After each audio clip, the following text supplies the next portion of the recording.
வணக்கம். கருவேப்பிலையில் நம்மளுக்கு நிறைய சத்துக்கள் இருக்குது அப்படின்னு சொல்லிட்டு தெரியும். ஸோ இந்த கருவேப்பிலையை வந்துட்டு நம்ம பச்சையாக சாப்பிட்டா நம்மளுக்கு என்னென்ன நன்மைகள் கிடைக்கும் அப்படின்னு சொல்லிட்டு பார்க்கலாம்.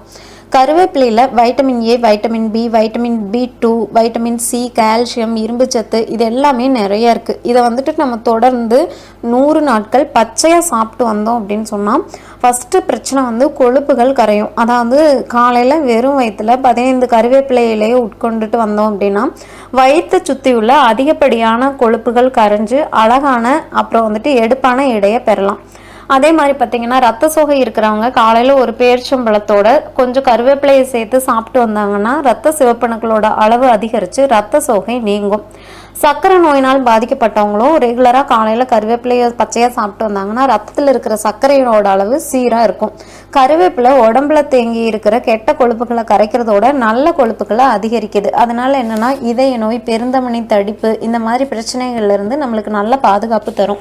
நீண்ட நாட்கள் செரிமான பிரச்சனையை சந்தித்து வரவங்க அதிகாலையில் வெறும் வயிற்றுல 15 கருவேப்பிலையை மென்று சாப்பிட்டு வந்தாங்கன்னா செரிமான பிரச்சனைகள் நீங்கிடும்.